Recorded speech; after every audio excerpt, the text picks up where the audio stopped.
بسم اللہ الرحمن الرحیم، السلام علیکم and welcome to my channel smart talk with Hani. استوار امید کے ساتھ کہ آپ سب لوگ بالکل خیر خیریت سے ہوں گے، خوش باش ہوں گے۔ ایک نئی ویڈیو کے ساتھ ہانی حاضر ہے۔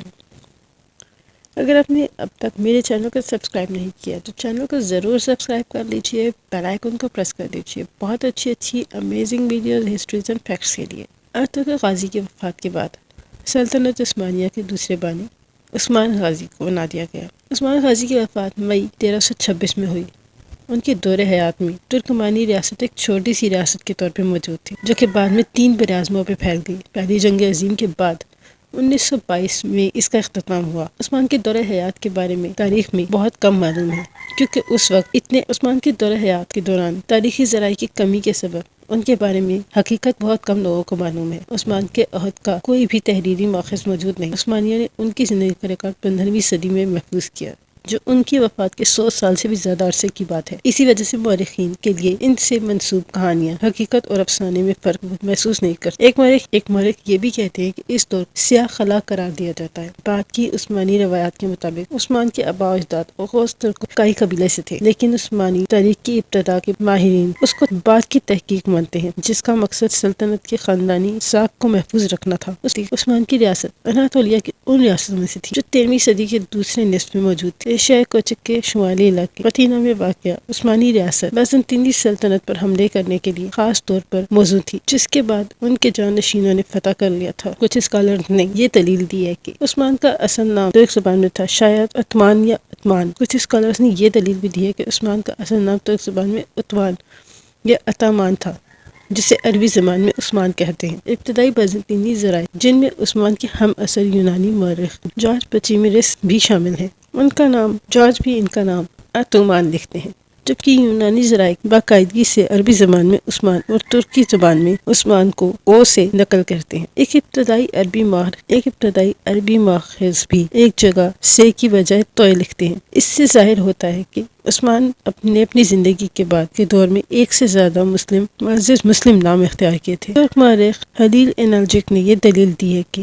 یہ نظریہ کہ عثمان کا نام حقیقت میں عثمان تھا، جس کا جارج نے بھی بیان کیا ہے، اور یہ کہ ان کا تعلق دریائے سیاہ کے شمال میں دشت قپچاق سے تھا۔ بعد عرب اسکالر جیسے کہ شہاب العماری نے ان کا نام عثمان ہی لکھا ہے، جبکہ ابن بطوطہ نے جنہوں نے ایران کے دور میں اس علاقے کا دورہ کیا، انہیں عثمان جگ لکھا ہے۔ ترکی میں جگ مختصر کی علامت ہے، لہٰذا عثمان جگ یعنی چھوٹا عثمان کہا جاتا ہے، تاکہ ان کا نام تیسرے خلیفہ راشد عثمان غنی سے مختلف سمجھ آئے۔ زیادہ تر ذرائع اس بات میں متفق ہیں کہ عثمانی ترکی کائی اوغوز قبیلے سے تعلق رکھتے تھے، جو عثمانی روایات کے مطابق 13ویں صدی کے اوائل میں منگولوں حملوں کی وجہ سے بستی ایشیا میں اپنے آبائی وطن سے ہجرت کر کے یہاں آئے تھے، اور قبیلہ اناطولیہ میں سلجوق سلطنت روم کے زیر انتظام ایک علاقے میں آباد ہو گئے۔ دیگر ذرائع کا دعویٰ ہے کہ کائی قبیلہ اس سے 2 صدیاں پہلے اناطولیہ آیا تھا سلجوقوں کے ہمراہ، جب انہوں نے سن 1040 ہجری کے قریب ماوران النہر سے خراسان کی طرف ہجرت کی اور مرو شہر کے قریب رہائش اختیار کر لی۔ پھر 1071 ہجری کے بعد کائی قبیلہ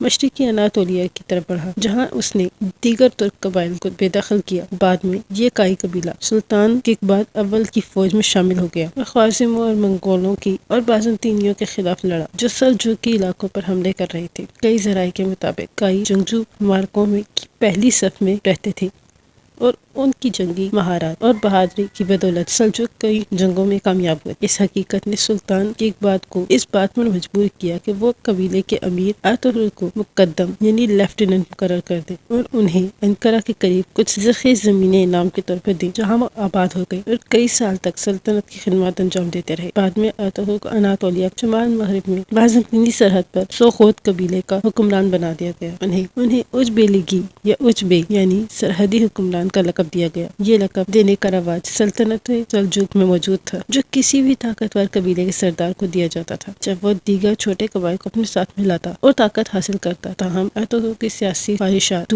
دور رس تھیں۔ انہوں نے ان زمینوں سے الگ بڑھنے کی کوشش کی جو انہیں انعام میں دی گئی تھی۔ اس طرح انہوں نے سلطان کے نام پر بازنطینی علاقوں پر حملے شروع کیے، کئی قصبوں دیہاتوں کو فتح کیا اور اپنی حکمرانی کو دھیرے دھیرے وسیع کیا۔ 1241 میں تقریباً 90 سال کی عمر میں ارطغرل کا انتقال ہو گیا۔ اگرچہ عثمان کی پیدائش کی صحیح تاریخ کسی کو معلوم نہیں، بعض ذرائع کا کہنا ہے کہ ان کی پیدائش 13 فروری 1258 کو ہوئی تھی، یعنی اس دن جب منگول لشکر نے بغداد پر حملہ کیا، اس کے بعد اس کے باشندوں کو قتل کیا اور اس کے آثار کو تباہ کر دیا۔ دیگر ذرائع جیسے کہ 16ویں صدی کے عثمانی مورخ کمال پاشا زادہ بیان کرتے ہیں کہ عثمان کی پیدائش غالباً 13ویں صدی کے وسط میں ہوئی تھی۔ ممکنہ طور پر 1254 میں۔ عثمان کی ابتدائی زندگی کے بارے میں معلومات محدود ہیں، تاہم دستیاب چند ذرائع اس بات پر متفق ہیں کہ ان کی پیدائش سغد قبیلے میں ہی ہوئی، جسے ان کے والد ارطغرل نے امارہ کا دارالحکومت بنایا۔ عثمان کی زندگی کے ابتدائی مرحلے کے بارے میں معلومات کمی کی وجہ سے اس زمانے کا سب سے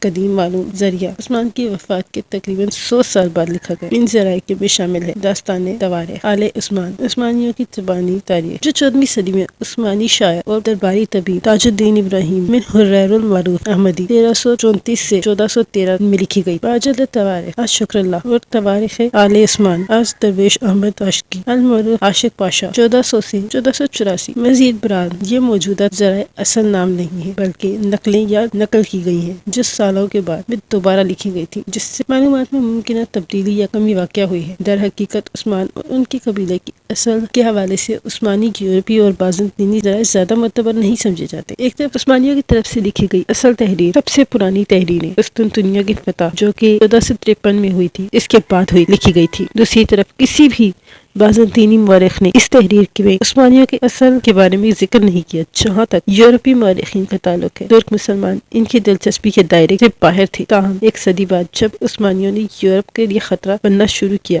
یہ صورتحال بدل گئی۔ عثمانی مورخ کمال پاشا نے ذکر کیا کہ عثمان ارطغرل کے سب سے چھوٹے بیٹے تھے اور انہیں روایتی خانہ بدوش ترکوں کے طریقے سے پرورش دی گئی تھی۔ انہوں نے کم عمری میں ہی کشتی، تلوار بازی، گھڑ سواری، تیر اندازی اور شہباز پالنے کی مہارتیں حاصل کی۔ انہوں نے ان تمام مہارتوں میں اپنے بھائیوں سے بہتر کارکردگی دکھائی۔ انہیں اسلام کے اصول بھی سکھائے گئے اور وہ صوفی شیخ اور خصوصاً مرشد شیخ اقبالی کی تعلیمات سے متاثر تھے۔ یہ ان کی شخصیت کی اور طرز زندگی میں واضح نظر آیا تھا۔ نسب کے لحاظ سے سب سے زیادہ مقبول اور روایت یہ ہے کہ عثمان سلمان شاہ کے پوتے تھے جو کہ دریائے فرات میں گھوڑے پر عبور کرتے ہوئے ڈوب گئے تھے۔ ترک مورخ یلماز اوستانو کا کہنا ہے کہ عثمان کے دادا یعنی ارطغرل کے والد کا نام گوندوز ارب تھا اور غالب امکان ہے کہ سلیمان شاہ کا نام اناطولیہ کی عوامی یادداشت میں ایک تاریخ کے نام یادگار کے نام پہ موجود ہے، اور حقیقت میں اس سے مراد سلیمان بن قتلمش تھا جنہوں نے سلجوق سلطنت روم کی بنیاد رکھی۔ اوستانو مزید کہتے ہیں یہ ممکن ہے کہ عثمانی مورخین نے عثمانی اور سلجوقیوں